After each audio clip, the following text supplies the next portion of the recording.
In the headlines, Justice Minister reports on state of police stations on island, Dominica State College to be included in reform for prisoners, and young Dominican footballer excels in Russia. Hello and welcome to National Focus. I'm Prisca Julien. Stay tuned for details of headline stories and others coming up.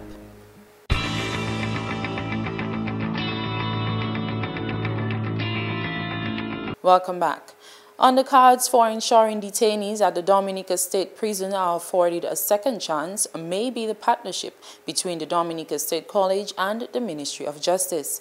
Speaking at a handing-over ceremony this week, the Honorable Minister for Justice, Immigration and National Security, Rayburn Blackmore, shared that his ministry is looking into new ways for facilitating reform for those incarcerated through educational and vocational qualifications.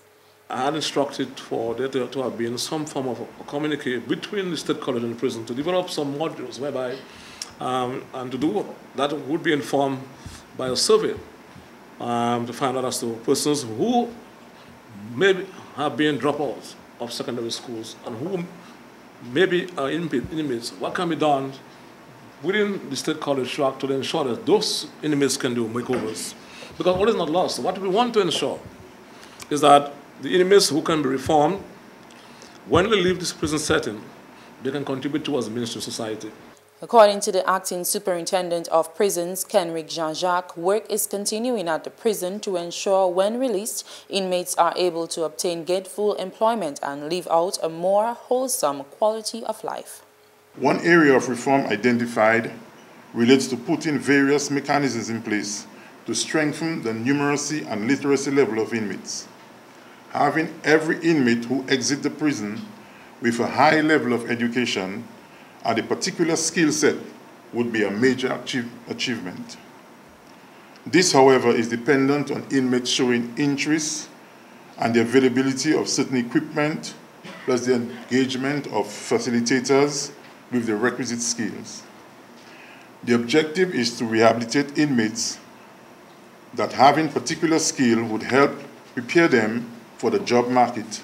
Last week, the Dominica State Prison received equipment from the Regional Security System and the European Union under the 10th EDF project. One young Dominican footballer, 12-year-old Cameron Phillip, has made history in Russia and will proudly display the Dominica flag at the 2018 World Cup on Thursday.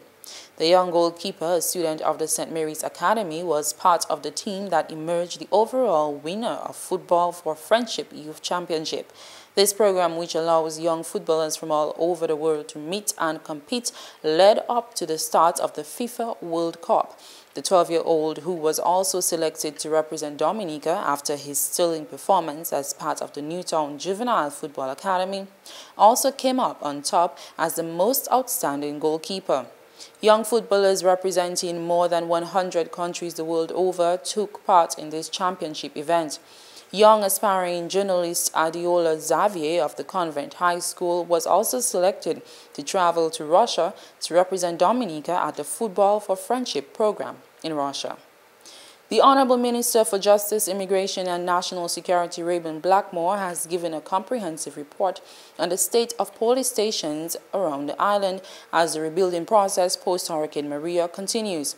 Honorable Blackmore says that as a result of the storm, many of the stations which were affected have either been fully repaired, are still under repair, and in some instances, contracts are soon to be signed for reconstruction. He says the Salisbury, Salibia, and Vega stations were the first to be repaired by the Regional Security Services shortly after the storm. The stations in Marigot, Castlebruce, Wesley, and Maho were seriously damaged. Honorable Blackmore updated on the plans for these communities. I'm happy that we actually have signed a contract with a contractor for Marigot, and work has actually started on the Marigot police station. It is very important because when you drive from the airport, you see right in your face the Marigot police station.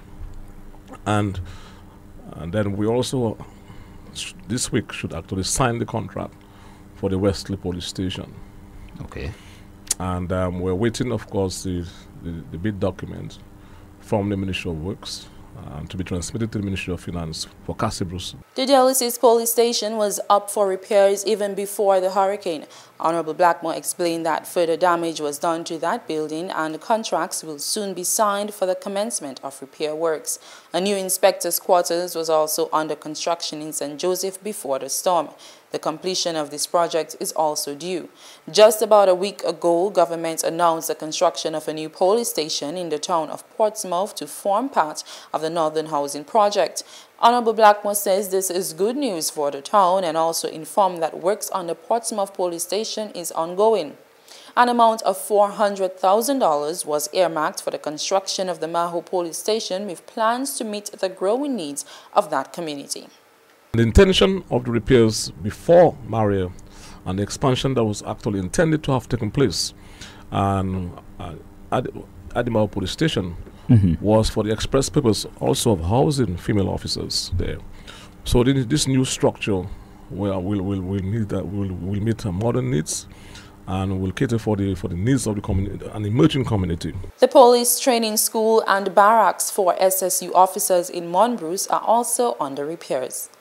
Work is ongoing at the GIS building, which actually housed the SSU officers, some SSU officers. We had actually done repairs to that building, to the two main barracks at Monbruce before Maria, but one actually was destroyed. So I'm happy that work has begun on that building at Monbruce. So hopefully within the next week or so, we should see the completion of works on that building. And finally, the Youth Skills Training Center in Roseau held an open day on Thursday to showcase the work of students in the skill of electrical wiring. About 24 young people are engaged in the program, which will run for 4 months. GIS News spoke to the program instructor. The program runs for 4 months. It began in April and will end in July, on July the 27th. And we have approximately 24 students. We have some who attend the morning class and some who attend the evening class. And they cover things such as electricity, what it is, how it's brought to your home, temperature conversion, Ohm's law, blueprint reading, technical drawing. We do physics also, and we do maths also. It's a complete package for the students. You see, as Dominican youth, we want to give them a wonderful foundation on which they can build, because we realize as young people, they are going to be our future in time to come. When they finish, they'll be able to do a three-phase system. They can do 110, 220 in wall, on top of the wall. They can do anything like that. They know how to test and they know how to diagnose problem. And so, although it's only for 4 months, but it's a total package. They learn all about energy transformation, and they also learn about temperature conversion, to how to go from Celsius to Fahrenheit and from Fahrenheit back to Celsius. What we need to cover is like customer relations and costing. I think that's what we need to, that's what is left according to the syllabus. The youth officer for Roseau says the program targets young people who are in need of practical skills to ensure their future success. We target the at-risk youth, those who usually drop out of school, or they may have completed school but they're just home not doing anything. At the end of the program, we hope that each of the trainees take what they practice and then to go out in the outer world to showcase their skills and also job opportunity. She explained that not only are the young people engaged in practical learning, but are also taught to be better citizens. We also do the social and related skills as well on Fridays, where we get the young men and there are also 2 young ladies groomed physically, socially, mentally. And also during that session, we have people from the Planned Parenthood, Dominica Planned Parenthood, to come to teach them about HIV and AIDS and STIs, the different programs. Also the business part of it. And lastly, they have the social skills, which are different sessions that will help them to become a better person in the outdoor world. Some of the young people got the opportunity to display what they have learned with a skill that can impact their future success. They each explained the 3 different types of wiring that they have learned. This project here, well, it's a conduit board, temporary board. So now we use conduit, which is not normal PVCs. It's 20mm pipes used for passing wires through to get through to different sockets, switches and whatnot. What I hope to do with this skill is not just only use it for like job purposes, but use it to have it in my pocket so that I can work with it and I can know that there is something that I can do and that will bring me somewhere in life. This is a trunking board. They're using trunking outside on the walls, and this is a temporary board. As you can see, there's two main switch. There's a transformer, two lights, and we have a two-way switch and a three-gang switch. This skill, I hope to build a life with it, you know, better myself as a young man. This is called surface wiring, where you use only wires to mount on the surface boards. This right here is a temporary board. It's certified for 3 months, and after then division have to come and test it and to give you permission to go ahead to continue. This is not the first time I'm doing a program at the U scale, but when I was told that they have electrical wiring, I was supposed to do a course at the college, but after the hurricane I had to, do this one. I really love the form of being in electricals for the knowledge to go on further with my life. I'm really interested in not just the wiring to be an electrician, but also to take it further, because I'm interested in doing my own, I would say, a farm that's automotive. The young people were also instructed on the connection and installation of solar power systems. Work from young people in Grand Bay, Castlebruce, Marigot and Portsmouth were also displayed on Thursday, as youth centers in these communities also held open day activities. And that's the English segment of the news. Shaakira Pierre is up next with Creole highlights.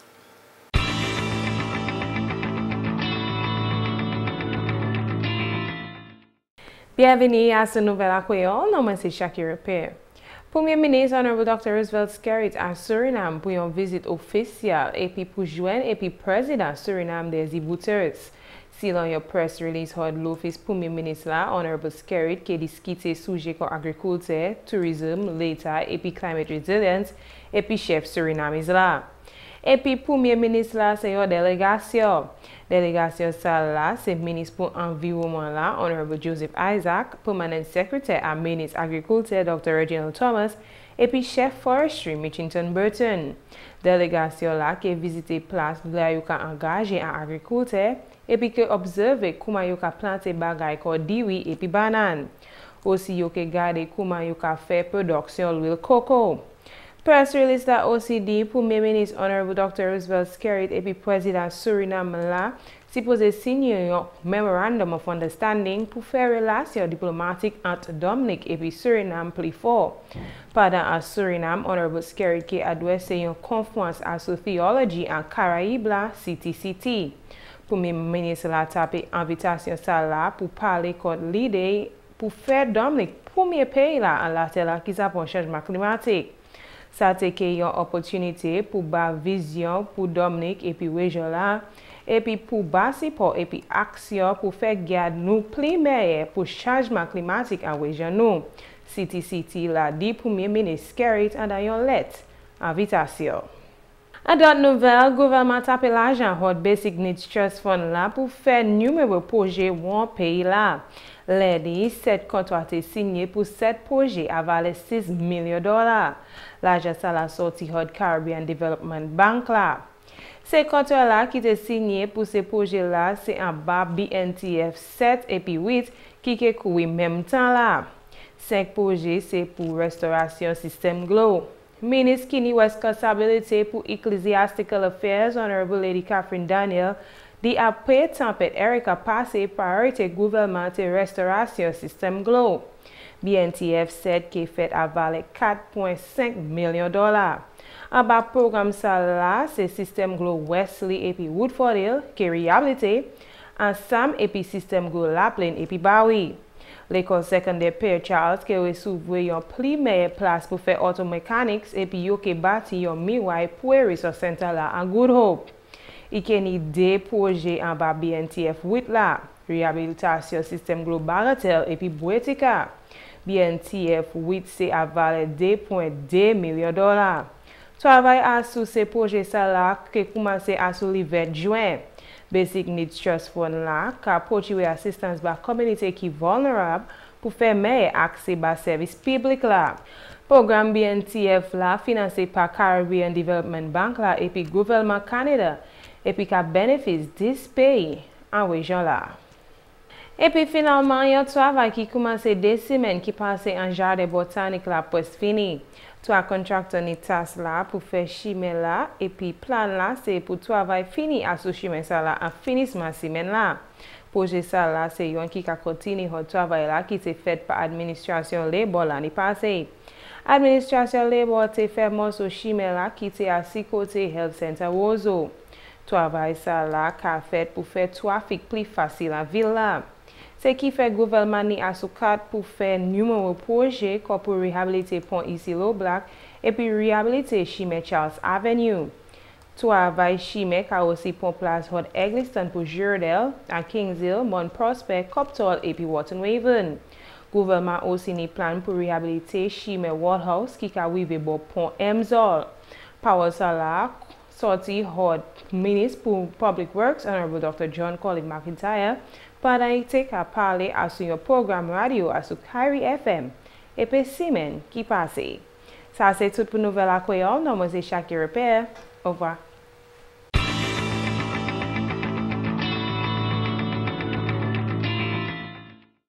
That's all for this edition of National Focus. Be sure to follow GIS on facebook.com/GIS News Dominica and follow us on Twitter at GIS Dominica. You can also catch up on past National Focus newscasts on our GIS Dominica YouTube channel. From all of us here on the GIS News production team, I am Prisca Julien. Thanks for watching.